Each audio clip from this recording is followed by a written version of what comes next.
ആമേൻ. ദൈവം ആശ്വസിപ്പിക്കുന്ന കർത്താവാണ് കൂടെയുള്ളത്. അതല്ലാതെ നിങ്ങൾ പാട്ട് പാടുന്ന ഒരു സ്ഥലത്ത് നിങ്ങൾക്ക് ഒരു കരുണ ലഭിക്കും.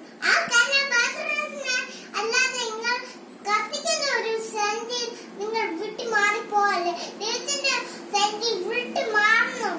അപ്പൊ നിങ്ങൾ ആരോപിക്കുന്നു. അതാണ് നിങ്ങൾ സന്ധി ദൈവത്തിന്റെ സന്ധി ഒക്കുന്നു. നിങ്ങൾ ദൈവത്തിന്റെ സന്ധി എല്ലാം പറയുന്നു. ദൈവത്തിന്റെ സന്ധി ആഹാരം കൊടുക്കുന്നു, എല്ലാം കൊടുക്കുന്നു. അവിടെ എല്ലാ ഭക്ഷണവും കൊടുക്കുന്ന ദൈവമല്ലയോ നിങ്ങൾ കൂടെ ഇരിക്കുന്നത്. നമുക്കൊരു ബൈബിൾ വായന തുടങ്ങാം.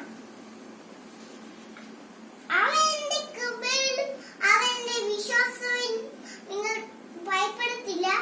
അവന്റെ എന്റെ ഹൃദയത്തിനോട് നിങ്ങൾ കരുണ ലഭിക്കുന്ന ഒരു പ്രത്യാശയില് അത് എന്റെ അല്ല. നിങ്ങൾ പ്രാർത്ഥിക്കുന്ന ഒരു പ്രത്യാശയില് living hope, living sacrifice.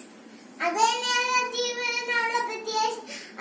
Living hope ദൈവത്തിന്റെ പ്രത്യാശ.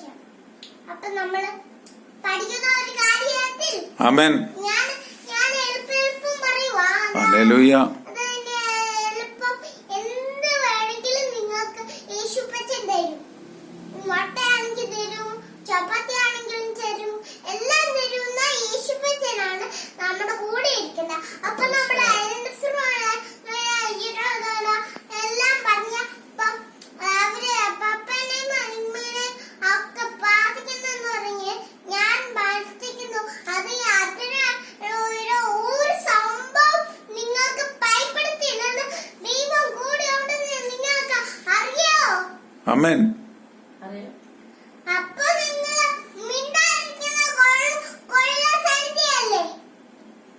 നിങ്ങൾ പ്രാർത്ഥിക്കാതിരിക്കുന്ന ഗോൾക്കാരല്ലോ. അല്ല. ആമേൻ. സാത്താന്റെ സന്ധിയാണോ? ആണോ? സ്തോത്രം. പ്രാർത്ഥിക്കുന്നത് നല്ലതാണ്. പ്രാർത്ഥിച്ച് കഴിഞ്ഞാൽ നല്ലതാണ്.